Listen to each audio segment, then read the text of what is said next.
Bonjour à tous et bienvenue dans ce webinaire proposé par Adobe à l'occasion du Rendez-vous des décideurs IT édition 2022.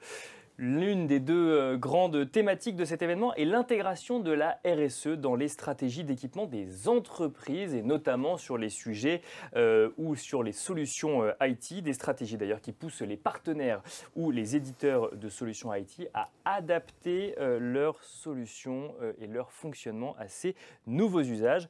Une des façons de s'adapter est par exemple de diminuer drastiquement l'utilisation de papier en entreprise, ce que propose Adobe par exemple, comme nous allons le voir dans un instant. Et justement, pour en parler, nous avons le plaisir de recevoir sur le plateau du Rendez-vous des décideurs IT, Laurence Barat-Latuite, Channel Account Manager chez Adobe. Bonjour Laurence Barat-Latuite. Bonjour. Bienvenue Nicolas. sur le plateau du Rendez-vous des décideurs IT. Vous êtes accompagné également par Julien Barbier, consultant solutions chez Adobe. Bonjour Julien Barbier. Bonjour Nicolas. Bienvenue également sur le plateau donc, du Rendez-vous des décideurs IT. Julien Barbier, vous nous venez de Londres justement pour prendre la parole sur ce sujet. Zéro papier, on va en parler dans un instant. Mais on va commencer avec vous, Laurence Barat-Latuite. Avant de comprendre effectivement comment les entreprises clientes d'Adobe font leur mue sur ces sujets de RSE et avant de comprendre comment Adobe les accompagne sur ces sujets-là, on peut peut-être dire un mot sur Adobe afin de comprendre finalement l'évolution d'Adobe, de l'entreprise en fonction des enjeux actuels. Merci Nicolas. Donc, quelques mots sur Adobe. Adobe est une société qui a été créée en 1982. Et aujourd'hui, Adobe a établi la norme en matière d'expérience numérique. Alors, je note que vous dites Adobe, moi je dis Adobe, c'est à l'anglaise ou à la française, mais bon, on peut dire les deux. Oui, on peut dire les deux, exactement. Adobe doit son succès, et ça c'est important de le dire, grâce à sa capacité à anticiper les mutations, à innover et à se transformer constamment. Pourquoi je dis ça? On a été un des premiers éditeurs, il y a à peu près 10-11 ans, à transformer notre business model du perpétuel vers le cloud. D'accord. À ce moment-là, au niveau des clients, on a donné à disposition la plateforme Creative Cloud et Document Cloud. Et on a aussi également donné un portail à nos partenaires pour pouvoir gérer l'ensemble de leurs clients, tout ça sur des plateformes numériques. Ça, c'était il y a 10-11 ans. Aujourd'hui, on s'intéresse plus précisément à des tendances, notamment l'automatisation des achats. Donc là, on s'adresse aux clients, on s'adresse aux acheteurs IT. Ceux qui nous écoutent aujourd'hui, par exemple. La montée en puissance en fait, du marketplace, de la marketplace, où l'acheteur IT va avoir sur une seule et même plateforme, finalement, accès à un certain nombre de références qui vont être prédéfinies, avec des termes et des conditions standards, donc des façons plus rapides et des façons plus faciles d'acheter et aussi de contrôler. Ces plateformes vont permettre d'automatiser en fait et vont permettre aux partenaires de proposer à la fois des produits Adobe, mais aussi un ensemble de produits différents en fonction de ce qu'ils voudront proposer. Et donc ça va transformer aussi le rôle des partenaires dans leur approche client. Donc ça sera moins une approche achat, mais plus une approche projet où finalement le partenaire et le client vont pouvoir travailler la transformation digitale en profondeur, soit par domaine vertical, soit avec le design thinking, soit tout simplement dans l'accompagnement de la transformation digitale qui est absolument nécessaire aujourd'hui. Donc c'est quoi? On est presque du sur-mesure finalement sur ce que vous nous racontez aujourd'hui? En fonction du secteur d'activité, en fonction de la problématique, de l'avancée aussi du client dans sa transformation digitale, oui, il faudra que les partenaires s'adaptent avec cette plateforme qui va faciliter les achats et qui vont permettre finalement à l'ensemble des équipes IT de se concentrer sur cette transformation. Donc ça, c'est la transformation suivie effectivement actuellement par le groupe Adobe. Si je reviens sur la question qui était un petit peu comprendre Adobe et notamment peut-être les valeurs d'Adobe dans le monde actuel, dans ces évolutions qui touchent aujourd'hui toutes les sociétés, tous les secteurs d'activité, ces sujets RSE qui montent vis-à-vis des partenaires, des collaborateurs, des clients? Nos valeurs fondamentales n'ont pas changé tout au long de l'histoire de la société. Donc on a 4 valeurs fondamentales qui sont la confiance, la fiabilité, l'inclusion et l'ouverture. Ces 4 valeurs-là, elles sont présentes chez chacun de nos employés. Et un des engagements majeurs, en fait, c'est sur les 22 500 collaborateurs que nous sommes sur 35 pays. Aujourd'hui, la plupart, et on le sait, ont participé à des actions de RSE, ont vraiment un fort engagement. Adobe est engagé vis-à-vis de l'ensemble de sa communauté, de ses clients et de ses partenaires. Donc on est convaincu que les valeurs font partie intégrante de ce qui fait d'Adobe une société dans laquelle on a envie de travailler, mais aussi une société avec laquelle on a envie de travailler. D'accord, et c'est justement peut-être pour ça qu'on est là aujourd'hui, pour comprendre effectivement, c'est toujours intéressant en fait de comprendre l'évolution des entreprises avec lesquelles on travaille, surtout quand on doit soi-même, en tant que responsable des achats IT, DSI, être jugé sur ce qu'on va ensuite mettre à disposition des collaborateurs comme solution. Justement sur le sujet maintenant, RSE, vous nous en avez déjà un peu parlé, ça fait partie des valeurs d'Adobe ou d'Adobe. Quels sont les grands engagements de l'entreprise en matière de RSE? Les grands engagements de l'entreprise en matière de RSE passent d'abord par un environnement de travail exceptionnel. D'accord. Le Green Building, pour l'ensemble des 22 500 collaborateurs dans 35 pays, c'est quoi? Ce sont des normes. On va dire que 70% de nos espaces de travail sont certifiés LEED.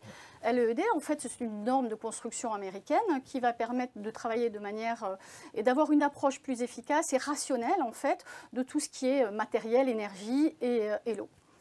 La validation en fait, de ces certifications permettent d'avoir certification LEED. On l'a les 3/4 de nos bâtiments longs.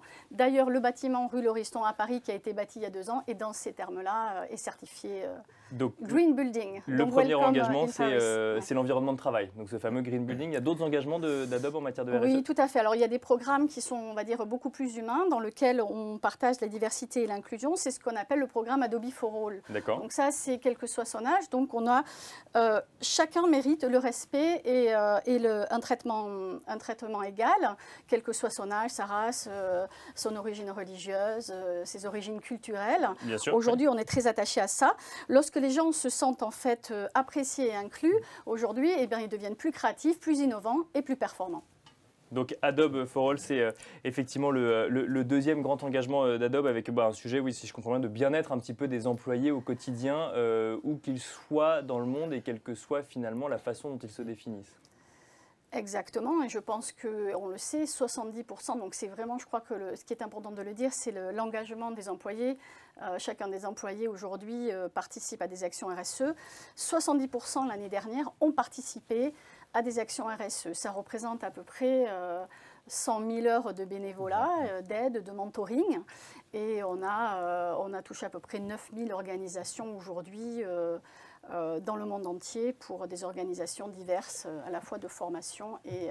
Un engagement donc des employés. Alors là, effectivement, on a parlé de stratégie d'entreprise, comme on aurait pu parler de stratégie de n'importe quelle entreprise. Alors effectivement, on parle de valeurs assez fondamentales. Maintenant, Adobe est une entreprise du numérique. Comment est-ce que, selon vous, Laurence Barat-Latuite, les expériences numériques peuvent avoir un impact sur notre environnement ?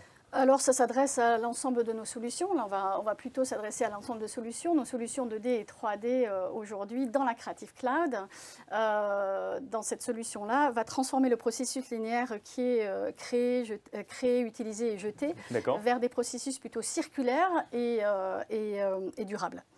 Ensuite, côté créatif toujours, on a des solutions innovantes telles que Adobe Substance 3D qui finalement vont permettre d'avoir des cadres de photoshoot finalement en illimité puisqu'on peut retracer, on n'a pas besoin de se déplacer. Donc ces solutions innovantes 3D vont pouvoir permettre de faire des catalogues, permettre de faire des photoshoots en live sans finalement avoir à se déplacer et on peut reproduire ça en illimité. Autre chose également, c'est la collection Adobe Stock qui comprend, on va dire, à peu près 280 000 fichiers divers qui va permettre finalement, grâce à cette... 280 000 ou 280 millions 280 millions de fichiers différents. D'accord, ça fait un peu plus quand même, oui. 280 millions de fichiers différents, il y a à peu près 90 000 contributeurs. Et sur cette collection en fait, d'assets, ça va être complètement intégré avec le Creative Cloud, mais aussi d'autres outils bureautiques. Et finalement, là-dedans, on va avoir des facilités, un travail d'équipe qui est beaucoup plus facile. Et on peut le faire depuis n'importe quel appareil, à n'importe quel endroit finalement. Donc, facilité au niveau de l'équipe et travailler en hybride possiblement et plus facilement. Donc avec un sujet, si je comprends bien, quand même d'expériences numériques qui peuvent réduire une empreinte au final sur l'environnement dans l'expérience utilisateur au quotidien. Exactement. La partie documentaire, donc la plateforme documentaire, là on va accélérer sur la numérisation des documents avec Adobe Scan, où on va peut-être impliquer les clients aussi sur des workflows traditionnels que l'on va avoir de bout en bout, le 100% digital, des workflows avec la plateforme Document Cloud qui vont permettre, et là Julien va en parler plus amplement. Je parlerai aussi de la démocratisation de la signature électronique avec Adobe Acrobat Sign, qui va permettre aujourd'hui non seulement de valider des documents, mais aussi de les signer et donc d'avoir des workflows également 100% digital. Julien Barbier, je me retourne vers vous à présent. Document Scan, Document Cloud, Document Sign, autant de solutions finalement qui témoignent d'une volonté de supprimer le papier ou en tout cas d'aller dans une stratégie zéro papier, tous ces papiers que j'ai moi devant moi aujourd'hui pour animer ce webinaire. Est-ce que vous pouvez nous recontextualiser un petit peu l'évolution du zéro papier chez Adobe? Oui, bien sûr. Écoutez, on va peut-être démarrer il y a 30-35 ans. En fait, à l'époque, les entreprises, elles créaient des documents, elles les imprimaient, elles allaient les faire circuler en interne, elles allaient peut-être les faire signer également pour peut-être les envoyer par fax, éventuellement par courrier express. Donc, c'est pas si loin en fait. D'accord. C'était assez, j'allais dire, plus ou moins inefficace, sans parler de la consommation de papier, donc pas vraiment la méthode de travail idéale. Et en fait, mise bout à bout, toutes ces heures qui étaient consacrées au tri, à l'impression, à l'archivage des documents, ça représentait facilement des journées entières de travail. Bien sûr. Ensuite, dans les années 90, on a eu l'avènement d'Internet, avec aussi l'email finalement qui se démocratise et qui va petit à petit remplacer les documents papier. Et ce qui va se passer, en fait, c'est que depuis les années 90, on a vraiment une croissance exponentielle, une explosion des données. Par exemple, en 2012, on échangeait environ à l'année 1 zeta-octet, donc c'est 1 avec 21 zéros derrière. Aujourd'hui, on échange le même volume de données en à peine une semaine. D'accord, on appelle ça un zeta-octet. Un zeta-octet, voilà, un 1 avec 21 zéros derrière. Ça montre le volume effectivement de documents qui étaient échangés, puisque c'est la première fois que j'entends moi le terme zeta-octet. Enfin, c'est une parenthèse, oui, effectivement. Il faudra s'y habituer, voilà. C'est les nouvelles unités qui arrivent, exactement. Voilà, c'est vrai que c'est vraiment la croissance exponentielle. Et d'ailleurs, dans les années 93, on a aussi donc, finalement Adobe PDF, qui est à la base un projet né du rêve d'un bureau sans papier, en fait, permettant d'échanger, de collaborer sur des documents au sein de l'entreprise et même en dehors de l'entreprise, finalement sur tout type d'appareil et sur tout système d'exploitation. Voilà. Ensuite, donc ça c'était dans les années 90. Dans les années 2000, on a l'apparition du cloud avec des entreprises telles que Microsoft, telles que Google, telles que Amazon Web Services, en fait, qui vont commencer à mettre à disposition des entreprises des plateformes mutualisées, des plateformes en ligne qu'on va accéder sur Internet. Et en fait, ces plateformes, elles permettent tout simplement de proposer aux entreprises des services, des outils, du PaaS, du SaaS, avec des supports numériques, avec des prix vraiment à bas coût. C'est-à-dire que les entreprises ne sont plus obligées finalement d'investir dans du matériel qui était assez coûteux. Là, on est dans les années 2000. On est dans les années 2000. Progressivement aux années quoi, 2010, 2020, 2010 peut-être dans un premier temps. Oui, dans un premier temps. Et puis j'allais dire, voilà, pour résumer, finalement aujourd'hui, on est vraiment dans l'ère du cloud en 2022. Et par exemple, on a Adobe Document Cloud, qui est la plateforme qui est vraiment au cœur des entreprises dans les environnements de travail. Et pour revenir au format PDF, en 93, aujourd'hui, c'est le format de prédilection, c'est le format numéro 1 utilisé par les utilisateurs du monde professionnel. Et donc du coup, on en arrive à cette stratégie zéro papier qui, j'imagine, est une évolution encore de ce type de format qu'est le PDF et des usages qu'on peut en faire. Julien Barbier, quels sont les challenges pour les entreprises que vous constatez aujourd'hui, même les challenges de la transformation finalement d'un côté digital de ces entreprises, mais avec la prise en compte quand même de ces enjeux RSE qui sont de plus en plus conséquents au sein des entreprises année après année? Oui. Alors, le premier challenge qui revient très souvent d'ailleurs quand je discute avec des clients, c'est la mauvaise expérience. Alors, aussi bien côté client d'ailleurs, les clients des clients, que côté des collaborateurs. C'est-à-dire que les processus papier, en fait, en général, ils sont assez pénibles, il y a beaucoup de frustration. Et on le sait d'ailleurs, chez Adobe, on l'a très bien compris, c'est que ces processus, aujourd'hui, ils vont se traduire tout simplement peut-être par des manques d'opportunités. Donc, on va avoir peut-être du mal à fidéliser une base clientèle existante, on va peut-être avoir du mal à ramener de nouveaux clients et en fait ça va avoir un impact directement sur le chiffre d'affaires. Parce que c'est juste ce processus papier, avant de vous laisser continuer, qui effectivement délivre une mauvaise expérience pour l'utilisateur, c'est quoi? C'est par exemple imprimer un document, le signer, le rescanner, le renvoyer, le resigner, et que si on doit faire ça 5 fois par exemple parce qu'il y a 5 personnes qui doivent signer un document, c'est une perte de temps si je comprends bien. C'est exactement ça, c'est une perte de temps, c'est beaucoup de frustration et en fait ce sont des processus qui sont vraiment exposés au risque d'avoir des erreurs tout au long du processus. Voilà. Donc c'est vraiment un très bon résumé. D'accord. Et aujourd'hui, 60% des entreprises, par exemple, reconnaissent être en retard sur la transformation digitale de leur process. Ils le savent, ils sont au courant que c'est une mauvaise expérience en interne, tout comme pour leurs clients. Alors ça, c'était ma question portait sur les challenges ou les défis finalement. Donc il y a effectivement cette mauvaise expérience. Il y a d'autres challenges ou défis que vous identifiez aujourd'hui? Bien sûr, et donc le temps perdu, quelque part, en fait, on estime aujourd'hui qu'il y a 80% des processus qui vont reposer majoritairement sur du papier. Donc c'est quand même encore une part très importante malheureusement. Et 8% des entreprises qu'on a interrogées chez Adobe, par exemple, elles reconnaissent avoir au moins un processus, peut-être qu'un seul malheureusement, qui soit numérique de bout en bout. Voilà. Donc la perte de temps, c'est vraiment un problème. C'est du temps qui pourra être libéré pour les collaborateurs pour qu'ils puissent faire des choses peut-être plus intéressantes pour leur business, tout simplement. On a des problèmes finalement liés à la collaboration, donc le travail à distance, la mobilité. On l'a vu durant l'épidémie de Covid-19, par exemple. Il a été très difficile, voire impossible pour certaines entreprises de travailler à distance et malheureusement, certaines d'entre elles ont dû mettre la clé sous la porte. Il y a aussi le challenge, j'allais dire, qui est lié au réchauffement climatique, très important d'ailleurs, c'est qu'aujourd'hui, on le sait, ça n'est plus une option, il faut vraiment opter sur la durabilité des processus. Il faut que les entreprises, et même nous d'ailleurs en tant qu'individus, il faut vraiment qu'on se prête au jeu et qu'on contribue finalement à prendre en compte, j'allais dire, les préoccupations écologiques. Et alors, on en vient, j'imagine, à cette démarche zéro papier, donc portée par Adobe. Si on se met du point de vue des entreprises qui nous écoutent, qui effectivement se sont reconnues dans ce que vous avez décrit en matière de perte de temps ou de processus un peu complexes, parfois avec du papier qui vient, du papier pour un contrat, pour certifier des achats, peut-être même pour des catalogues ou autres. Quels sont les bénéfices pour une entreprise d'avoir cette démarche zéro papier? Alors, il y en a beaucoup, je vais essayer de les résumer. J'imagine. Le premier bénéfice, ça va être finalement la réduction des coûts opérationnels. Donc, on va pouvoir éliminer, par exemple, beaucoup moins cher. C'est-à-dire que, par exemple, aujourd'hui, tous les coûts liés à l'impression, au stockage, à l'envoi, vous allez pouvoir tout simplement les économiser. Donc c'est déjà une première économie.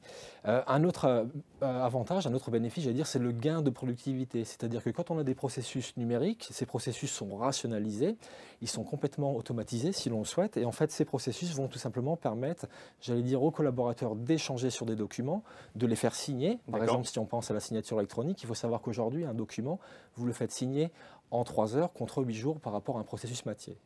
Par rapport à un processus papier, pardon. Donc, c'est-à-dire que c'est 28 fois plus rapide. Donc, on gagne du temps avec un processus zéro papier. On gagne du temps, exactement, oui. Et pour le coup, finalement, c'est une bien meilleure satisfaction du côté des clients, voilà, qui finalement n'auront pas à échanger les documents. Comme vous l'avez dit, il y a une erreur, on doit réimprimer, rescanner, renvoyer, c'est très compliqué. Donc, gain de temps, solution, collaboration facilitée, coût réduit, si je comprends bien. Il y a d'autres avantages oui. Alors, il y en a encore beaucoup d'autres. Par exemple, on parlait de l'environnement tout à l'heure, c'est-à-dire qu'aujourd'hui, alors je ne sais pas si vous savez, mais par exemple, on estime que le papier est responsable de 40% de la déforestation dans le monde. Bien sûr, c'est logique, effectivement, puisque la matière première pour faire du papier, c'est du bois. Oui. Exactement. Et c'est-à-dire que, par exemple, une entreprise qui imprime, admettons, 1000 pages par jour, au bout d'un an, cette entreprise, elle aura consommé, entre guillemets, 100 000 litres d'eau. Elle aura consommé également ces 5 tonnes de bois, donc ça représente une trentaine d'arbres. Elle aura généré 700 kg de déchets. Et au final, en fait, elle aura aussi quelque part émis 10 tonnes de gaz à effet de serre. Voilà. D'accord. Donc ça, c'est un fait. Et par exemple, si on pense à l'impact par rapport à la signature électronique, en gros, on estime aujourd'hui que basculer de la signature classique, le papier, sur la signature électronique, ça va permettre de réduire l'impact sur l'environnement de 95%. De 95%. Donc il y a quand même un impact, effectivement, j'imagine, de stockage et d'échange de données, mais qui est beaucoup plus réduit par rapport à si on avait fait ces mêmes activités sur papier, selon les études que vous avez menées. Tout à fait, c'est exactement ça, oui. D'autres avantages à mettre en avant ou là effectivement on a couvert un spectre assez large de coûts, d'expérience utilisateur et d'impact sur l'environnement? Alors très brièvement, en fait, on va pouvoir vraiment rationaliser les processus, les automatiser grâce à l'outil numérique. On va pouvoir utiliser aujourd'hui à l'heure du cloud et de la puissance de calcul, l'intelligence artificielle, l'intelligence documentaire également. On va pouvoir intégrer ces solutions de signature électronique, ces solutions de gestion de documents directement dans les applications métiers que les utilisateurs utilisent tous les jours. Donc en fait, on va augmenter le document quelque part. On va peut-être l'augmenter, on va le rationaliser. D'accord, au lieu de faire de la réalité augmentée, on va faire du document augmenté quelque part. On va faire du document augmenté et on va le faire encore mieux. Voilà. D'accord. Mieux que le papier, tout simplement. Et j'allais dire, vraiment pour terminer sur cette question, finalement, si on prend un peu de recul, en essayant de comprendre où est-ce que les processus numériques, de gestion de documents numériques et la signature électronique pourraient aider dans une entreprise, c'est finalement dans toutes les fonctions d'une entreprise, à savoir les ressources humaines, la direction des ressources humaines, le service des achats, le service commercial, éventuellement le service juridique pour tout type de contrat, des devis, des documents, des clauses de confidentialité par exemple. Si je reviens sur les chiffres, vous nous avez donné quelques chiffres qui permettent quand même de comprendre certains ordres de grandeur. Est-ce que vous avez des chiffres qui montrent que cette démarche zéro papier installée au sein d'une entreprise, alors en vitesse de croisière, hein, bien sûr, pas au début, peut permettre de faire évoluer les choses dans la durée? Oui, alors on en a beaucoup. D'accord, ok. Beaucoup sont publiés d'ailleurs sur le site Adobe, adobe.com/fr par exemple. Mais par exemple, une banque européenne qui faisait signer en moyenne par an un peu plus d'1 million de contrats à ses clients. En fait, cette banque, elle a décidé de transformer ses processus en processus numériques. Donc, on est passé sur la signature électronique. D'accord. Et en fait, les résultats, c'est quoi? C'est tout simplement 9 millions de pages qui sont économisées en un an. D'accord. Donc, ça représente en fait 4 millions de litres d'eau et ça correspond à peu près 1 million de tonnes de bois, tout simplement. Côté processus, en fait, ça leur a permis de réduire les temps de cycle de signature de 90%. D'accord. 90% de réduction de temps de signature? 90%, c'est-à-dire qu'aujourd'hui, ils récupèrent des documents signés en 24 heures. Auparavant, c'était 2 semaines. Qui est quand même un véritable avantage commercial. C'est-à-dire qu'on a un engagement quand même de ces parties prenantes qui est beaucoup plus rapide sur les sujets. Et donc, on peut avancer beaucoup plus vite derrière. On avance beaucoup plus vite. Et d'ailleurs, voilà, c'est ce qui permet à beaucoup d'entreprises, finalement, de se démarquer de leurs concurrents. Voilà. Il y a un autre exemple, d'ailleurs on aime bien en parler chez Adobe avec Laurence, c'est tout simplement c'est l'expérience Adobe de recrutement. Par exemple, Adobe Europe, aujourd'hui c'est 500 recrutements qu'on fait en général par an. Et en fait on avait un processus qui était, on va dire, assez pénible, assez long, avec du papier. Une partie était du papier, mais en fait c'était des processus qui n'étaient pas entièrement numérisés. On a décidé tout simplement de les transformer complètement, donc ils sont maintenant numériques de bout en bout. D'accord. Et en fait, ce processus maintenant, qu'est-ce qu'il nous a permis d'avoir? Donc, c'est une réduction une fois plus de 80% du temps de traitement des documents. Donc, dès lors qu'un collaborateur va nous rejoindre, on appuie sur un clic de souris et en fait, en 2 jours, maintenant, on récupère les dossiers qui sont traités. Auparavant, c'était 10 jours. Et plus important, on a 100% j'allais dire des nouvelles recrues qui sont vraiment, vraiment contentes de l'expérience et ça aura vraiment eu un impact très positif sur notre entreprise. Donc quand on rejoint Adobe, on signe son contrat de travail électroniquement, c'est ce qu'il faut comprendre? Exactement, c'est exactement ce que j'ai fait. Oui, ça s'est passé très très vite et d'autres collègues qui n'ont pas eu cette chance finalement m'ont expliqué que voilà, à l'époque, ça avait été un peu plus long. Voilà, donc moi je suis témoin, je peux vous confirmer que ça a été le cas. Voilà. Et c'est vrai que c'est toujours des moments un peu angoissants, donc plus vite c'est signé et réglé, mieux tout le monde se porte. D'autres exemples un peu chiffrés autour justement de cette démarche zéro papier. Là, on a 2 exemples effectivement, d'un côté avec les clients, de l'autre avec les collaborateurs. D'autres exemples chiffrés peut-être, Julien Barbier? Alors d'autres exemples chiffrés, on avait un groupe aéronautique éventuellement aussi qui avait complètement transformé, j'allais dire, le processus par rapport aux commandes, aux achats. Et en fait, alors je n'ai pas forcément les bons chiffres en tête, mais ça a complètement transformé la donne. Ça a drastiquement réduit les coûts pour ce grand groupe d'ailleurs qui a finalement basculé vers les processus complètement numériques. De ce que je comprends, pour que ça fonctionne quand même, il faut que ce soit intégré de manière globale au sein d'un département ou d'une entreprise. On ne peut pas le faire un petit peu, il faut le faire de manière conséquente, effectivement, puisque l'objectif, c'est zéro papier. Oui, c'est vrai. Et d'ailleurs, il y a ces challenges finalement dans la transformation. Quand une entreprise qui décide d'aller vers une politique zéro papier, en fait, elle va être confrontée peut-être à des problèmes de complexité. On a des processus existants, on a des applications existantes, donc ce n'est pas forcément très simple de transformer tous ces processus. On a un problème humain aussi finalement, avec l'anxiété, des problèmes d'adhésion, c'est-à-dire que les collaborateurs ne vont pas forcément être convaincus de la valeur ajoutée par rapport à ces plateformes. Il va falloir aussi les former, par exemple, sur ces nouveaux processus. Et c'est pour ça d'ailleurs qu'aujourd'hui, chez Adobe, on est vraiment content d'avoir ce réseau de partenaires, notamment le groupe Bechley-Comsoft et Inma, qui finalement, leur mission, c'est d'aider les entreprises, et d'ailleurs c'est leur savoir-faire également, c'est d'accompagner les entreprises durant la transformation digitale de leur processus documentaire. Laurent, je voyais que vous vouliez réagir sur cette question de démarche globale, effectivement, au sein des entreprises. Oui, je pense que notamment avec la signature électronique, on a vu la plupart de nos clients travailler sur cette digitalisation sur 1 ou 2 services d'abord. Alors ça va être les achats, ça va être des choses qui sont assez évidentes, mais petit à petit ces workflows vont devenir plus naturels et du coup quand c'est une entreprise qui est notamment internationale, ils vont le faire sur les sites distants et donc ça va se propager. Donc c'est vrai que ça ne va pas se faire en une seule fois, ça se fait graduellement et je crois qu'il faut d'abord acquérir la confiance, avoir des workflows qui fonctionnent proprement sur 1 ou 2 services. On démarre doucement et après c'est exponentiel avec bien évidemment l'accompagnement des partenaires. Et ça se fait graduellement la plupart du temps. Oui. Donc au moins au départ au niveau d'un service et puis après effectivement on étend mécaniquement la démarche et donc l'accompagnement aussi. Julien Barbier, autre question, qu'est-ce qu'on peut attendre demain en matière d'évolution au sein des entreprises? C'est vrai qu'aujourd'hui, là on parle d'aujourd'hui, il y a des questionnements aujourd'hui, il y a la mise en place de solutions de travail hybride sur le long terme, avec des réflexions sur le long terme, ce qui implique de ne pas se tromper globalement quand on met en place une solution aujourd'hui dans un environnement qui évolue vite. Qu'est-ce qu'on peut attendre selon vous demain donc, en matière d'évolution au sein des entreprises?